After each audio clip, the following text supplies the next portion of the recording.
Three, two, one, and we are rocking and rolling. Welcome back to the Whitehouse show. Today, I'm very happy to be joined by Calvin Robinson. Calvin is, at the moment, a TV presenter on GB News, a political commentator, and a writer, regularly contributing to national newspapers across the country. Calvin, good to see you, mate. Welcome to the Whitehouse show. Seb, we've been meaning to talk for a long time, so it's a pleasure and a privilege to be here, mate. Oh, a pleasure and a privilege. Very nice of you. You know, Calvin, I would actually like to just sit here and talk about steak and food and red meat for the next hour. Yeah, I do love a bit of food. Your Instagram is basically just a highlight reel of delicious food, and I feel like we could probably literally talk about that for the next half an hour, but we've only got an hour.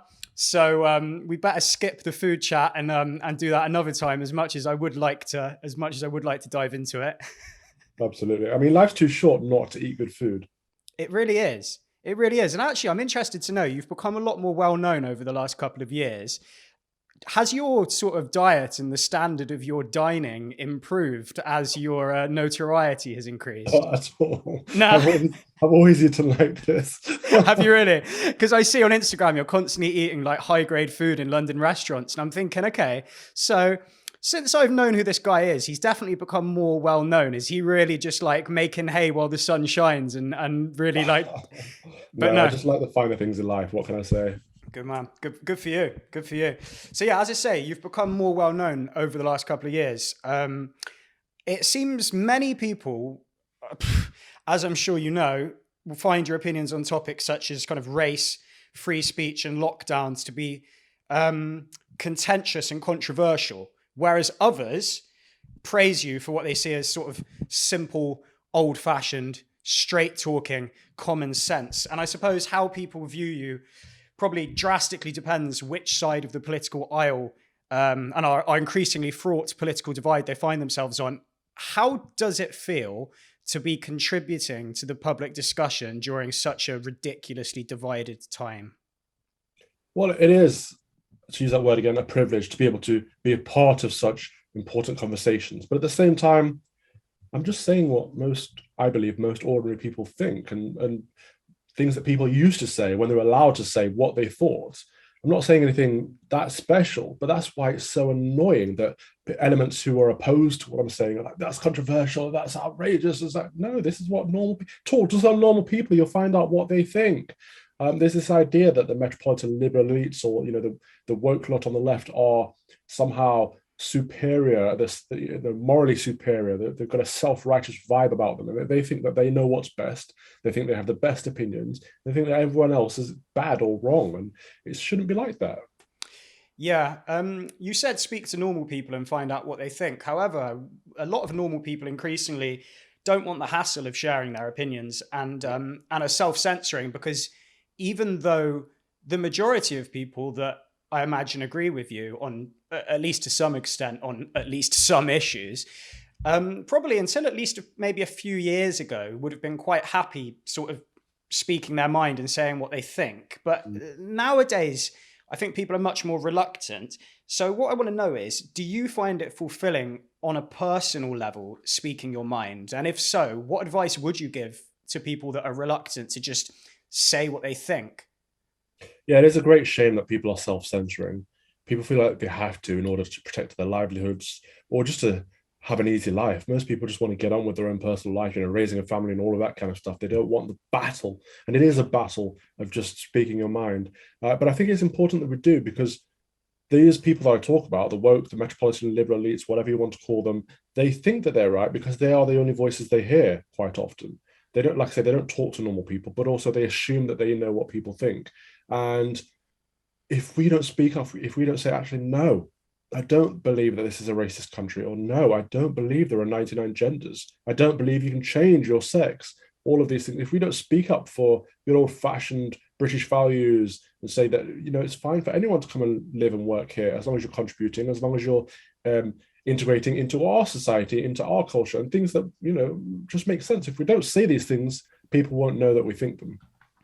Yeah, so you mentioned race and the extent to which the UK is or is not a racist country. I think a lot of this is just to do with language, because people will give one example of racism and they'll say, see, the UK is a racist country. And then the argument that's put forward back is, well, just because racism exists in some places at some times, it doesn't mean that it's appropriate to describe the entire nature of our society as racist. And it seems that this conversation around race that's kind of consistently dominating our discourse, particularly since the death of George Floyd 18 months ago, has really gathered momentum in the last 18 months. How would you summarize that narrative that's developed, and how does it compare to your own view of race relations in this country? Well, it's a very sorry narrative because, a chap died, which is never a good thing. But off the back of his death, a political movement thrived. And of course, Black Lives Matter wasn't new, but it did, they used that opportunity to kind of gain notoriety. And BLM is part of the left, it's a neo-Marxist organization. So they take on board leftist ideologies, including critical race theory. And that is this idea that, it came out of academia, a way of looking at the world through a racial lens in order to solve racial injustices. Sounds very well-meaning, but in practice it doesn't work because you can't look at the world through a single lens. That's quite an ignorant and bigoted way of looking at the world. It doesn't work. So they see racism everywhere because that's what they're looking for. And what they've done is we've rather imported that horrible ideology from America over here in a setting that's works even less because we have such different race relations over here to what they have in the States. And we've had a whole year or over a year now of people kind of building this bandwagon up into a movement. We've got celebrities, we've got footballers, we've got people taking a knee and kind of joining allegiance with this wicked organization that essentially is talking down our nation and talking down our people. It's wrong, it's divisive, it's splitting people up based on the color of their skin. And instead, they should look at the situation and say, okay, so are we a racist country? How do we look into that? Well, first of all, let's look at the progress. From the 1950s, we've made a lot of progress. Let's support that, promote that, and encourage that. That's a positive. And then let's look at the laws. Are our laws racist? No, because we have equality under the law. And if we feel like we're being discriminated against based on the color of our skin, we can appeal that. We can take that to court. We can sue people. And are there, cultural hurdles in place? Well, that's a bit more of a gray area. Because there are, cultural issues at play, but let's look deeper at them and find out where these racial inequalities come from, because quite often it's actually down to class or background or where you happen to live rather than the color of your skin. It just so happens that the majority of ethnic minority people live in deprived areas, as in the inner cities, where anyone who lives in those areas has a harder time in life, has a harder time to achieve better outcomes. White working class boys in particular are struggling with all of the same things that, so for example, young Afro-Caribbean boys are struggling with. So let's look at the societal issues and try to solve them rather than just going racist. It doesn't help anyone. It causes resentment and bitterness, and it's divisive and toxic. And these people think they're doing good, but actually they're causing a lot of harm to our nation. You mentioned white working class boys, and I think this is one of the things that I find so difficult about the concept of white privilege, especially teaching it to children, because white privilege, it really does seem to push the idea that, for example, a young black kid growing up on a council estate in London is somehow more different to a young white kid growing up in inner city Liverpool than they are similar. And this is just untrue. Yeah, well, this is it, isn't it? We have to look at the things that unite us rather than focusing on the things that divide us. And in this country, if you are young and black and poor, you'll have the same life chances roughly as someone who's young and white and poor. So we need to up the level for everyone. We need to give everyone a hand up rather than a handout. And if we focus on one particular demographic, so if we just focus on black kids, what happens to the white working class kids or the Asian working class kids or any other demographic? It's quite discriminatory to just focus on one particular group. This is why I always disagreed with Black Lives Matter, because I don't think that makes any sense. What does that mean? Black Lives Matter more? Black Lives Matter in what way? All lives matter. People matter. All human life is sacred. And that's something we should all be promoting. So to just focus on one particular social group is inherently quite racist. Well, I think the pushback that you would receive from people on the left in regards to Black Lives Matter as a phrase if not the movement itself, is that black people in the States are being disproportionately killed due to the color of their skin. And of course, we don't have the time to get into that now. And we're not talking about US politics. And I do hope to talk about that situation, the police brutality situation in the States, on this channel in the future. But I have to throw it out there and say, the level of knowledge regarding police brutality in the States is completely distorted. And that narrative is nowhere near as simple as the narrative that we've been hearing about for the last 18 months. So when people hear what you're saying, they're immediately going to think, oh, come on, Calvin. They're going to go, oh, come on. Black Lives Matter is because of what's going on in the States. And yet the actual information around police brutality is so different to the mainstream narrative that we understand So even that pushback doesn't make any sense. Well, I don't even think a lot of people would push back in that respect. I think a lot of people would copy and paste the argument over here and say, well, young black kids are going to are more likely to face police brutality in the UK, more likely to get beaten by the police and this and that. And even that's untrue. I mean, just look at the figures.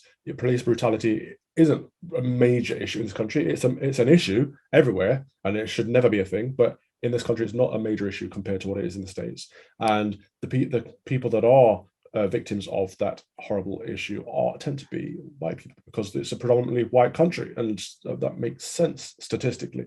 But a lot of the pushback actually comes from people will say, well, why are you saying that racism doesn't exist? Like, it's such a basic, high level argument. They're not looking at what I'm saying. I'm not saying racism doesn't exist. Of course, racism exists. It's everywhere, because it's just a form of ignorance. And wherever you have ignorance, and wherever you have nasty people, combine those two, you'll have racism. Just as you'll have people picking on people for their height or their weight or their hair color.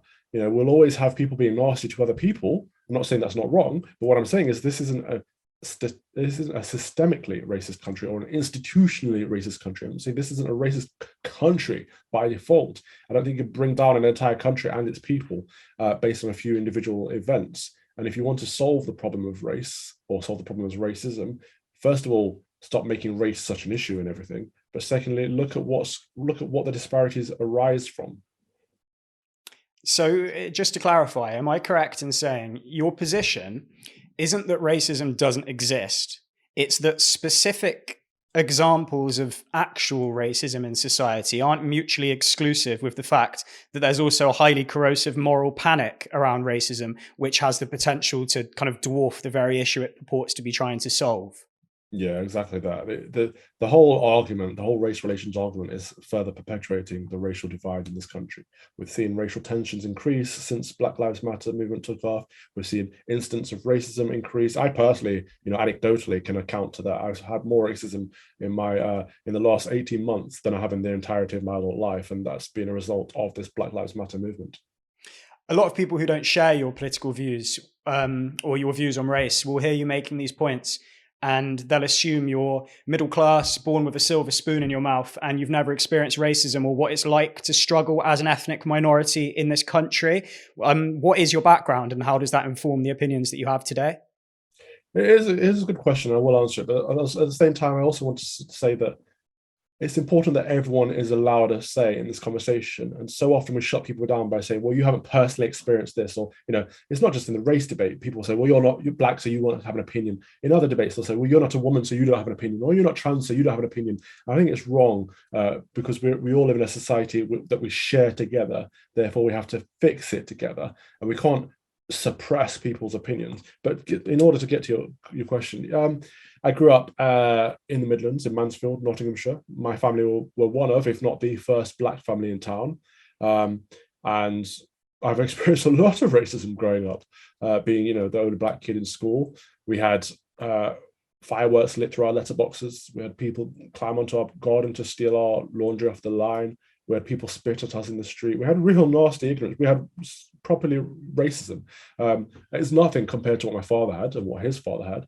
But compared to what a lot of people have in inner cities today, where they live in multicultural, multi-ethnic London, for example, or Birmingham and these places, the people that go on about racism all day a lot of them haven't actually really experienced any true racism, which is probably why they see it everywhere and then make it up. Not that they're making up, but they are perceiving things to be racist that aren't necessarily racist, that a charitable mind or someone in good faith wouldn't have seen them as racist. For example, the old argument, people like, well, I won't name names, people in Parliament, for example, will say, oh, someone confused me for a cleaner, racist. It's like, no, they might have assumed you were a cleaner because you dressed scruffily, or because of the door you came out of, or, someone else might have been going in there to do some cleaning. And it could be a whole host of reasons, but the moment you automatically assume that it's based on your race, you are the problem. You, not them, because they're not doing anything nasty. They're not discriminating against you. They're not prejudiced against you. You are causing the issue there. Yeah, I've given a lot of thought as to why I'm so interested in the topic of race. And I think because you're a racist, Seb. Yeah, well, that's it, isn't it? Exactly. And by the way, you are welcome to name names. You don't have to. You don't have to say that now, but just so you know, you're welcome to say what you want, as far as I'm concerned. But yeah, I have given it a lot of thought, and it is a difficult one because it certainly hasn't won me any friends. That's for sure. Bristol is a radically left-wing city, and I've always been a very social person here in Bristol, so I know, bloody hundreds of people in Bristol. And as such, people that I've known for a very long time have, there's a specific type of kind of white middle-class left-winger who lives in that urban bubble, Bristol, Brighton, London, who are kind of looking at their view on race relations as a sort of psychological rehabilitation process. They'll read books like White Fragility and How to Be an Anti-Racist and unquestionably accept them as gospel, because I know a group of people in Bristol, known them for about 20 years, and they've seriously bought into the idea that they have some sort of internal white supremacy within them that needs to be healed, and that until they undergo this sort of psychological rehabilitation redemption process, that they're actually taking part in the oppression of ethnic minority people. This is genuinely what they actually believe. These are very spiritually invasive ideas, aren't they? Yeah, I mean, they've replaced original sin with whiteness. To be white now is the new sin. You can't escape it. Nothing you can do about it. It doesn't matter if you've ever said or done anything racist in your life. You are inherently racist by the color of your skin, which to me seems oddly racist in itself. But it's this idea that you've got ancestral sin, that somehow due to your parents' being somehow linked with the British Empire, whether they were slave owners or not, and the likeliness of that is that they probably weren't, because not many, there weren't that many slave owners. It was quite an upper class thing. But just by the very fact that white people around that time were, somehow makes you born a racist. And it's only one way. We forget the fact that, many black tribe leaders were the ones selling slaves a long time before white people arrived in Africa. We forget the fact that Arabs sold both white and black slaves for many, many years before the transatlantic slave trade. We forget the fact that everyone around the world at some point, every culture has committed evils, because we're all people, we're all fallen, we're all flawed, and that's what people do. People do bad things as well as good things. But this idea that white people in particular are inherently bad and must atone for something that they haven't necessarily done themselves is absurd, and we need to stop. We need to get past that. And I think the people that are falling for it might be projecting. Maybe they are a bit racist. Maybe they have racist thoughts, and that's their way of coping with it. And maybe they do see, black people as other or less or inferior somehow, and that's how they cope with it. Say, oh, it's my white superiority. Or maybe they don't. But whatever the case is, they need to address it themselves and stop projecting that onto other people.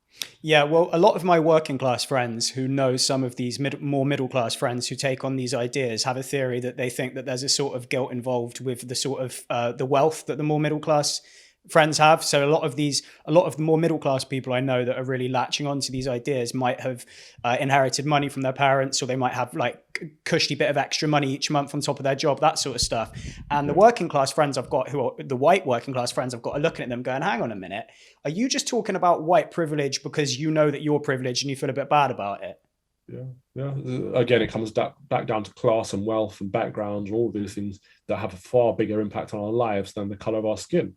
And, whenever a new set of people moves into a land, it takes a while to integrate, and then it takes a while for social mobility to kick in. And let's be honest, this is a predominantly white country. we've only really had serious integration since the 50s. Before that, we didn't really have mass immigration.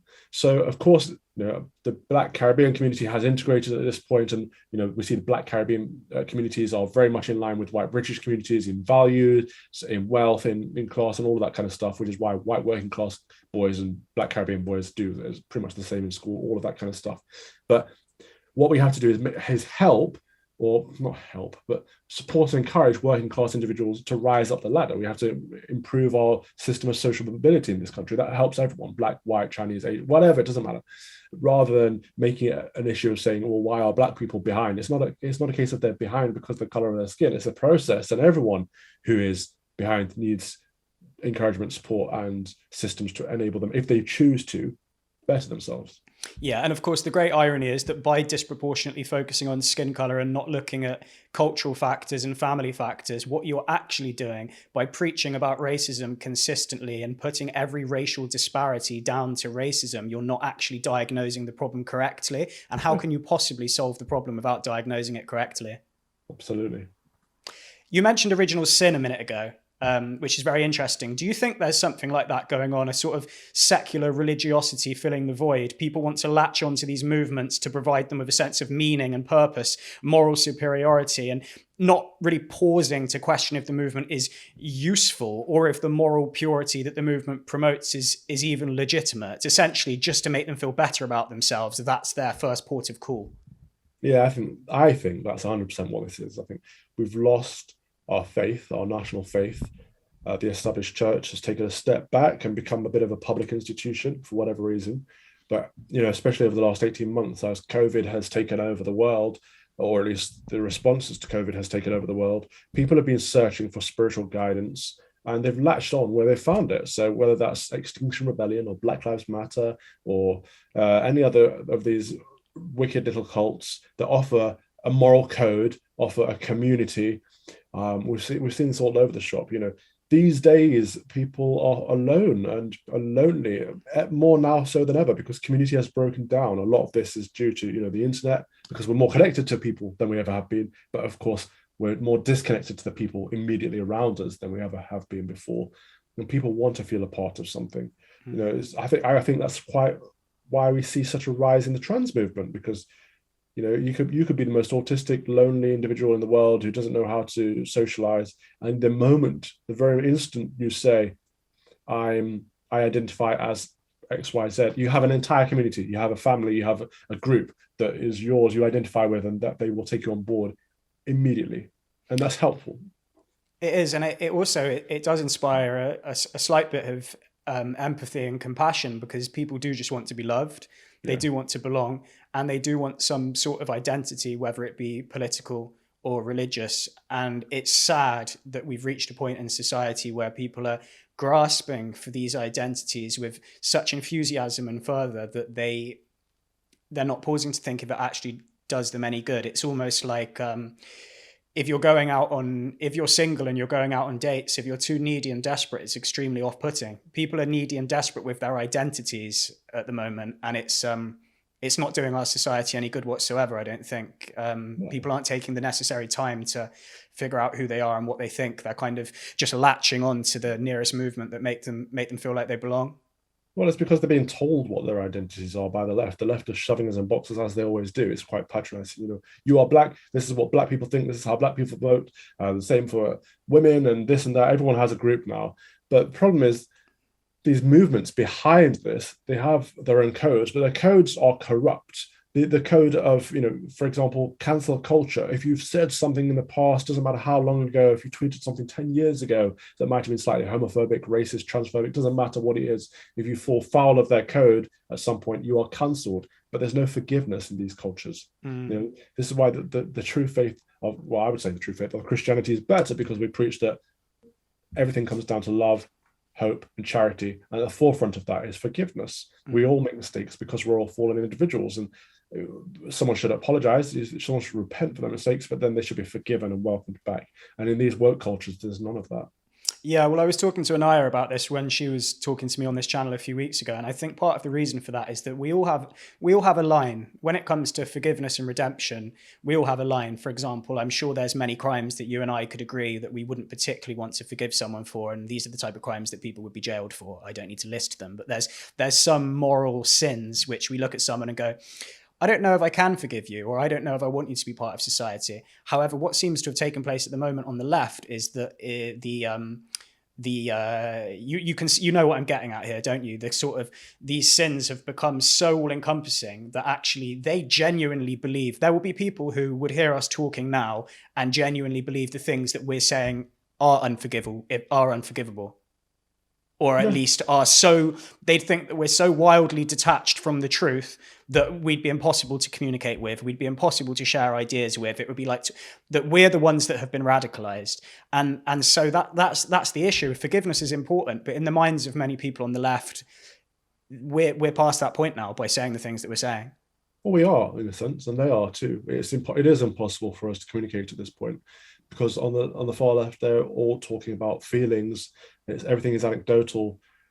On the right at the moment, we're trying to persuade them with facts and evidence, but they're not ready to see it. They're not ready to hear it. We cannot. There is no middle ground. There's no common ground for us to begin the debate. Even the language that we use is different. You and I would, I assume, recognize racism as prejudice or discrimination against someone based on the color of their skin, whereas they would see racism as a power dynamics, a power struggle between Black people and white people, and a racial inequality to address. We can't. There's nothing we can do about that. We need to find common ground, of course, but I don't know how if we're speaking different languages and seeing the world through different lenses. And I suppose on a sort of tactical level, if you will, I often think about what approach to take, because some people, when they're having these conversations, would want to be kind of quite softly spoken and persuasive and come from a place of compassion and empathy and put a lot of effort into maybe changing one individual's mind a little bit. But you could also make the argument that actually not spending the time doing that and speaking clearly and honestly and brutally, if you will, is the best approach to persuade more people and to get more people on the side, thinking more rationally and thinking more clearly, because you can't always communicate with people wearing kid gloves, So it's really hard to know what approach to take. Whether to just clearly say what you think and know that you're going to immediately alienate half of the people or 25% of the people, right? Or whether to be kind of really polite, softly, gently. It's difficult to know what approach to take. What do you think?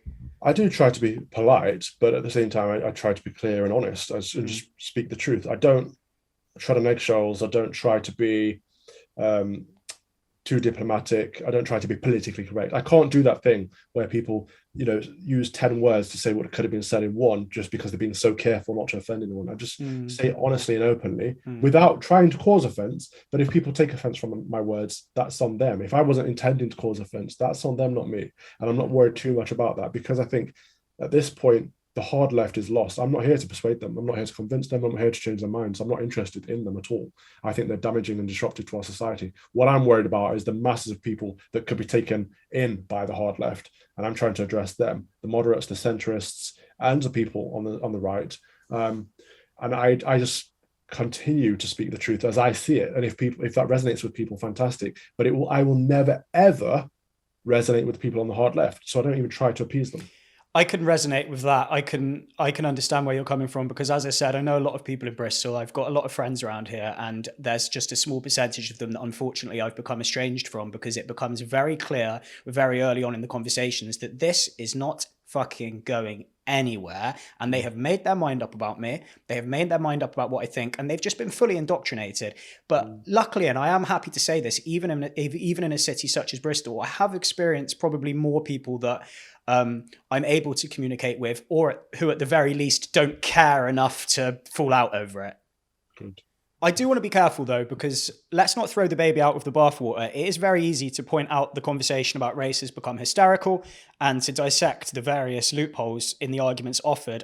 However, I can imagine that some people that aren't aware of the type of conversation that we're having, or haven't been exposed to this type of dialogue, may be listening to this and thinking that we're claiming that there's no such thing as racism, or at least we did clarify that's not what we're saying, but we're at least downplaying the racism and the damage it does. What do you think are the worst examples of like genuine racism in this country. We have equality under law, but what other areas do you think still need improvement, if any? I don't know. I wouldn't want to sit here and try and list all the negatives that I could think of. What I would do instead is say to these people that are saying, I'm downplaying racism, okay, so in what way is racism impacting you? The people that say we need to fight racial inequalities, I say, which equalities in particular are impacting you? Which hurdles are you struggling to overcome? What has prevented you doing what you wanted to do in life, getting where you wanted to get, whether it's a job or whatever? Like, give me some hard evidence of racism that's impacting you, and then we can work on that. Rather than looking for it, tell us what's directly impacting you. And I don't think many people will have anything to add to that.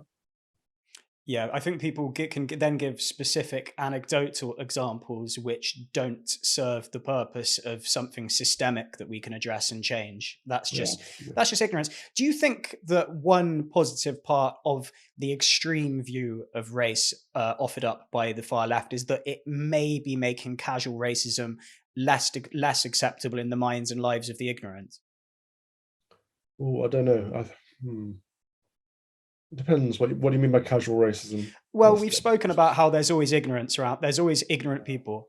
There's always going to be some dickhead on the street that might utter a racial slur, or someone on a bus that might say something racist. But as this kind of moral panic about the extent of racism increases, do you think that more and more people are becoming aware of like, oh fuck, we definitely can't say anything racist? So people that may have freely made a racist comment a few years ago may be much more hesitant to do so now. Perhaps, because there is always an element of, oh, we can't say that, but that's said about so many things. What I think might be happening is people are becoming so sensitive to race now, and we're seeing it everywhere because it's constantly part of the conversation, that people are becoming a bit more racist and resentful.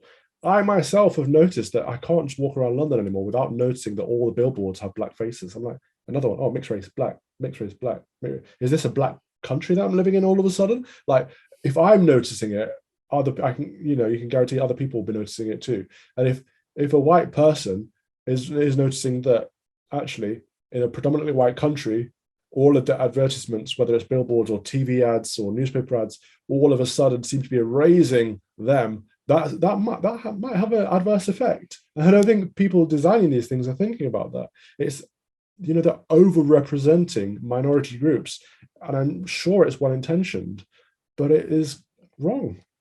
Yeah, and then of course the great irony to that is that people may hear you saying that and go, oh, is the poor white person upset that there's too many black faces on billboards? And they'll have absolutely no compassion for the idea that there should maybe be proportional representation in media, and yet it was that exact problem that they were pushing back on in the first place.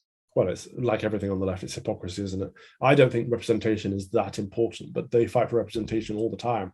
If representation is important, there should only be 3% of black faces in media, 15% of ethnic minority faces in media. But of course, that's not the case. Every single category is overrepresented at the moment on TV and across the mediums. So what is it they're actually after? I genuinely think a lot of this comes down to anti-white racism. The word diversity, whenever you hear the word diversity, they're never talking about increasing people from left and right of the political spectrum, or authoritarian and libertarian, or more diverse thoughts and opinions. It's always down to more brown faces, less white faces. Whenever we hear inclusivity, it's never about welcoming people in to what we currently have and sharing our culture. It's about taking on board other cultures. It's about watering down our own. All of these words essentially just mean anti-white and anti-British, and that's what the current sentiment of the left is. So education, you obviously, could you just tell me quickly your educational CV? So I was a school teacher, assistant head. I did consultancy for the Department of Education for a while. I'm currently reading theology, so I'm back being a student on the other side of the chalkboard. But I loved education. Education is a passion of mine. I hope to one day get back into it. And how do you feel about critical race theory slowly kind of infiltrating education? To what extent is that happening, and how would you describe that in layman's terms? Because I think a lot of these terms like critical race theory and social justice don't really resonate with a lot of people. They just they sound a bit too political and difficult to understand. But if there was just an average parent taking their kid to the primary school down the road, and you were to explain to them what critical race theory is and maybe why you don't think it should be taught to young children, how would you frame that? Well, it comes back down to white privilege. It's the idea that white people are somehow better off than non-white people, and that non-white people are all lumped into one homogenous group called BAME or whatever they want to call it, and that somehow there are systems that are put in place to prevent ethnic minority people from reaching success in life. And this is what we're teaching in all our schools, pretty much. There are very few that are not teaching critical race theory, either overtly or covertly. And that's very unfortunate, because there are a lot of activist teachers, because teachers tend to be left-wing. The vast majority of them are left-wing. But there are activist teachers that want to create the world in their image. So they're indoctrinating young people to their ideologies, and they're telling young Black kids that they are oppressed, they're held back, they'll never achieve anything in life because of the system, the wicked white man. And they're telling white kids that they're racists, again, whether covertly or overtly, so they can help it or they can't help it. And there's nothing they can do to escape that fact, and they need to repent, although they can never be forgiven. So they need to just hold on to this white guilt. So they're causing resentment and bitterness and division between the demographics, between the races, and that's the activists. But the problem in education is that it's not just the activists. So the vast majority of teachers these days, they don't use textbooks. So they don't have a core knowledge to pass on. What they do is they download resources off the internet, download PowerPoints. Everything's via PowerPoint these days, and they just stand there and teach it. But they're downloading resources that are full of these the terminology of white privilege and I can't remember them off the top of my head anymore. Just all this critical race, unconscious bias, inherent racism. Yeah, all of those terms. They're all embedded into these curriculums that are online, because the activists don't need to get into every school. They just need to put the resources up there on the popular websites. The teachers download them and teach them. So whether they're activists in the classroom or not, kids are being taught critical race rubbish. Yeah, because I mentioned earlier, one of my main issues with white privilege, and especially teaching white privilege to children, is that it teaches like a young Black kid in the centre of London and a young white kid in the centre of Liverpool, or actually indeed a young Black kid and a young white kid in the same class. It teaches them that they're more different than they are similar, which is just fundamentally untrue. But also, if you really teach kids this en masse for a long period of time, presumably it's going to put race relations back by several decades, because they're going to grow up believing this. And who knows what sort of schisms that may cause within their personal lives as a youth growing up initially, and then in our society as they grow older. It's so self-perpetuating. You're right. The more we tell these kids that, the more they're going to believe it, especially because it's coming from an authority figure, and the more they'll practice it. And in real life, we'll have young Black kids that won't even bother trying, because they've been told that it's pointless, because the system's set up against them. So they won't achieve anything. And we'll have young white kids that will become racist because they're told racist. It's ridiculous. It's so simple. It's so obvious that all we need to do is focus on the things that unite us. Focusing on our British culture, our British heritage, all the things that bring us together under Her Majesty the Queen and the flag and the national anthem, and celebrate our unity as a united kingdom. Yeah.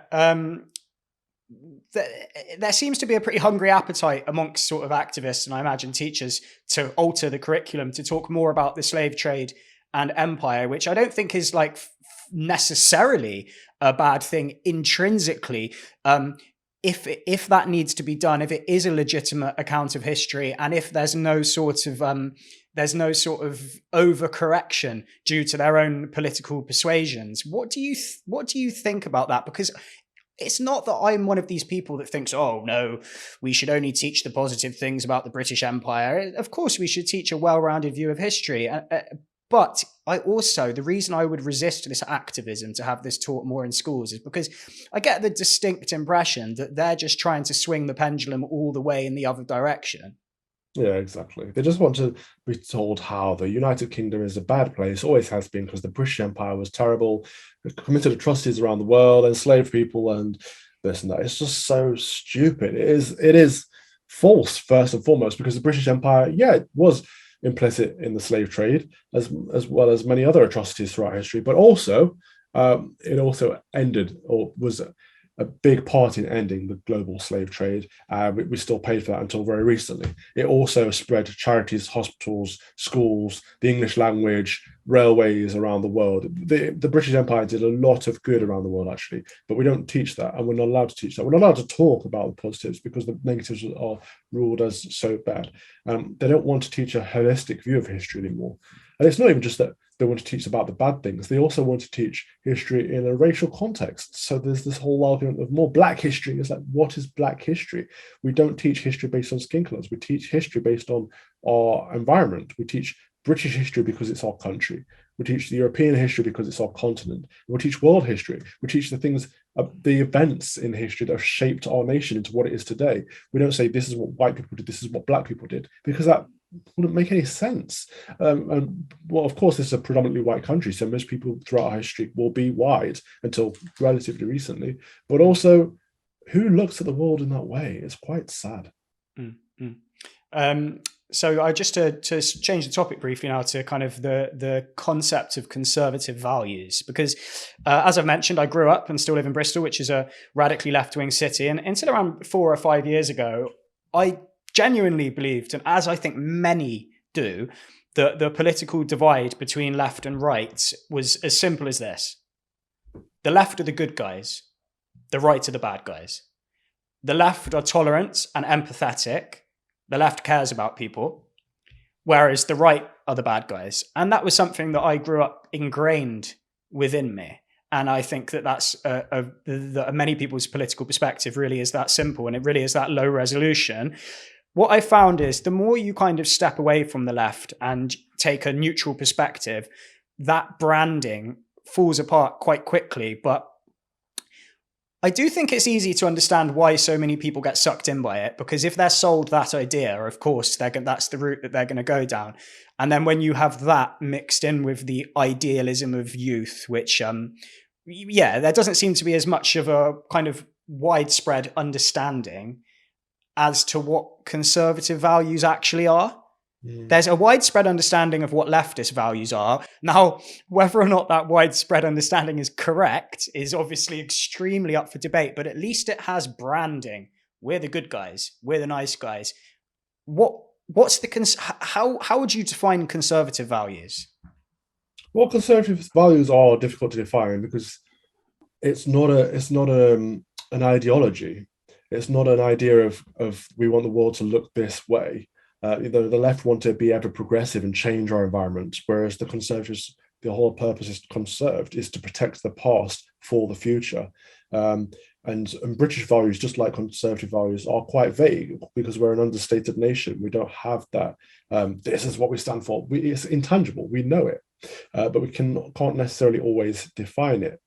But the problem with the left is that, they might have a good identity, they might have a good brand, but it's not true. And I just wish that people would be more self-aware and or challenge themselves and step back and think, well, actually, are we the tolerant lot if we are being intolerant to people that aren't part of our in-group? Just look at the values that they claim to stand for and see if they actually practice them, because most of the time they don't. The whole be kind, hashtag be kind, blue heart nonsense on Twitter is a good example. They are the vilest people on the internet. They attack anyone who's not part of their in-group because they're considered fair game. That is not being kind. The hypocrisy of the left is what really gets me, and the way they can't even see it. The left seems to be all about changing things, whereas the right seems to be much more about conserving sort of traditions. So the left is about more like the slow march of progress, but it's clear that a lot of this progress at the moment is a kind of wolf in sheep's clothing, which is doing more damage than good. But if the argument for conservatism is, or at least if one of the arguments for conservatism is about upholding traditions and respecting where we come from, an easy rebuttal from the left is that without pushing back against kind of the status quo in the past, we wouldn't have made such progress in regards to sort of gay rights, women's rights, racial equality, and so on. So what are your thoughts on that, and how does that dovetail with your own conservatism? Well, I don't think that conservatives believe we never have to change. We always have to self-reflect. But some of it is about the timing. So how quickly we change things. At the moment, what I say today might be cancelled tomorrow. it's that rapid. You know, what's considered appropriate and okay to do or say, especially in the trans movement. And the trans lobby can't get on with the LGBT lobby. The LGBT lobby have made a lot of progress over the years, but even they're being cancelled out now. It's like it's just the constant rapid want for progress. They've never stopped to self-reflect and think, first of all, have we achieved what we set out to achieve? Maybe that's the case, but if so, what are we fighting for now? And I think the Conservative side is in favor, generally speaking, of, well, rights isn't a term we use because we don't really believe in inherent rights, but everyone being equal or having an equal opportunity is definitely a conservative value, I would say. So whether that's women's rights, gay rights, racial rights, whatever, the idea that everyone should have an equal chance in life to achieve whatever they want to, that is quite entrepreneurial and quite right wing, I would say. Yeah. I've heard it said that the left and the right need each other. Without one or the other, we would have a much greater chance of sliding into tyranny.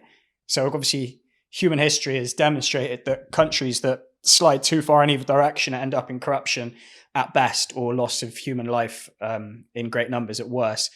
Do you agree that the left and the right need each other? Because I feel if more people understood that the left and the right, at least in a well-functioning society, are sort of keeping each other in check and balancing each other out on a sort of equilibrium, perhaps there would be less toxicity in our conversations. Yeah, maybe. I don't know if we need the left and the right. I do think we need opposition.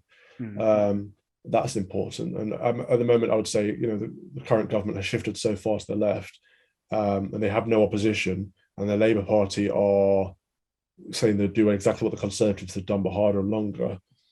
Therefore, we are slipping into tyranny, and we're seeing the language of othering. We're seeing the people who haven't taken the COVID vaccine become victims of oppression. They are the unvaxxed, the non-compliers, the refuseniks, the people that need to be dealt with. And this is the language of tyranny. This is I don't want to draw parallels to any other period in history, but we've seen this kind of pattern of behavior before. It doesn't lead to a nice place. So we need to be very cautious of it. And that's why we have opposition, to hold people to account. And any governing body, whether right or left, needs someone to oppose them, not just to suggest that they would do the opposite, but to hold them to account in the sense that they're checking that all the checks and balances are followed and procedures followed. The executive at the moment are just carte blanche ruling over the country and doing what they like without much debate through parliament or anything that we're supposed to be doing. So I'm not entirely convinced that we need the left and the right, because I think the hard left is toxic and damaging to our nation. But I do definitely think that any government needs an opposition. Yeah. Which side of the political spectrum in this country do you think has the most power at the moment? Because people on the left will argue that you think it's the left. 100% the left. Yeah, because people on the left will argue that, though, and they'll say, oh, come on, the Conservative government won by a large majority. Yeah, well, then they're stupid because they're not looking at what's going on. The left have, through the long march of the institutions, they've taken over every public institution, including the civil service, which has more power than the government, in my opinion. The left really have to look at the conversations that are being had. All of these, the reason we have such woke wars or cultural wars is because we're fighting for our lives. We're fighting for our identity of what we consider to be Britishness at the moment. It's shifting so quickly because the left are dictating the conversation, whether it's on gender or race or any of these identity politics areas. Everywhere, from schooling to the government to wherever you look, they've taken over. Of course, they have more power. It's not about who's in government at the moment. It's about where our country is going, and it's going downhill.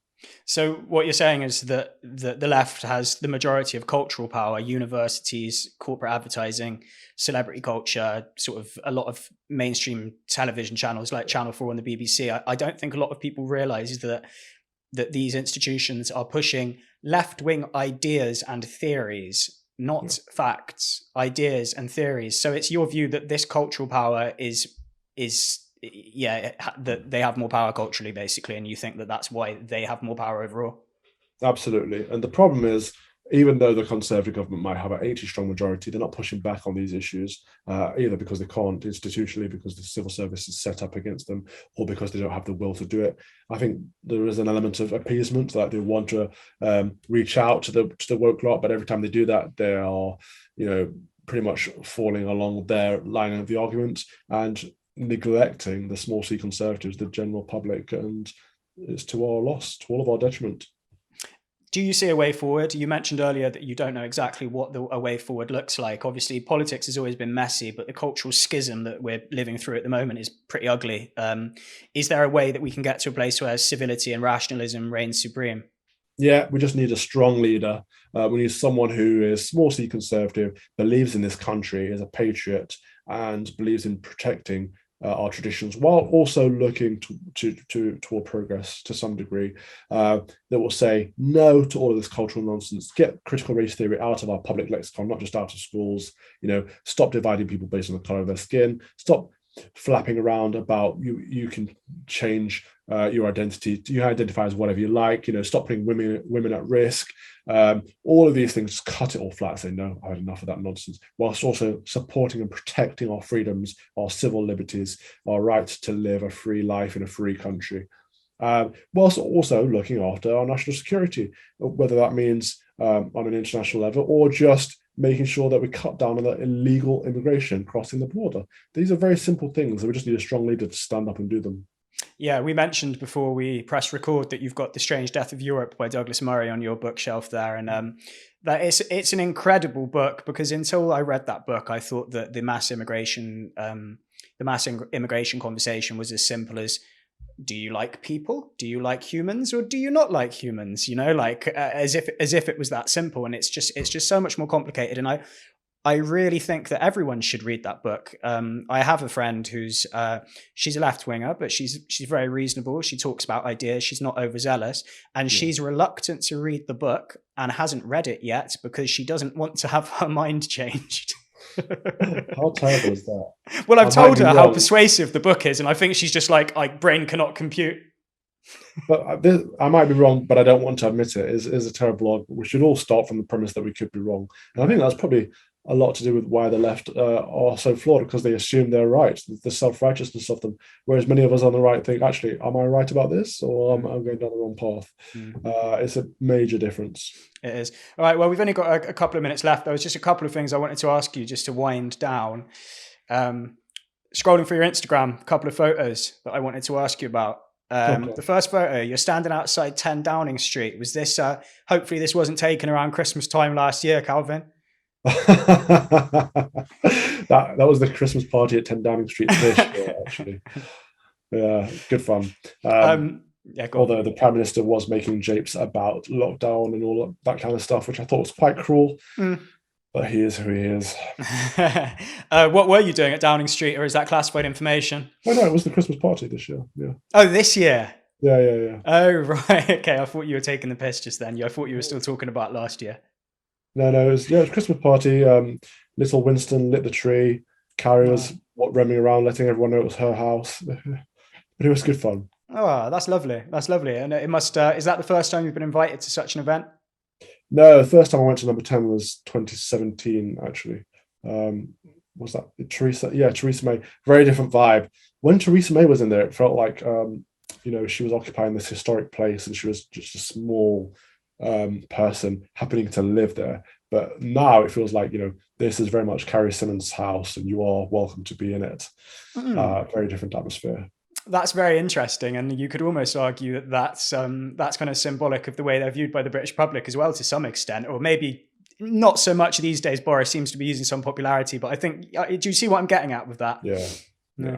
Okay, the other question that I was going to ask, just to end it quickly, because I know you've got to go.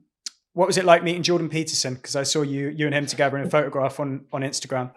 Absolutely amazing. I'm not a person that enjoys small talk, so I love podcasts and that, because we can get into deep conversations. But standing at a bus stop with a stranger and having a bit of pitter patter, I struggle with that. I don't know if it's slight autism or something. I've never really enjoyed that. But with someone like Jordan Peterson, there is no small talk. It's all in-depth conversation. I was talking to him about the transcendentals, and it's just, he's on another level. It was fascinating to get his perspective. It's just great conversation. I love that kind of thing. It was a lovely lunch. Oh, I'm happy that you had the opportunity, and I'm happy that you're continuing to have the opportunities. As I say, since I've been aware of you the last couple of years, it seems like you've been on an upwards trajectory, and long may that continue. Thank you. God bless. God bless. Thanks very much for talking to me today, Calvin. An absolute pleasure, Seb. Cheers, Keep mate. fighting. Bye. Will do.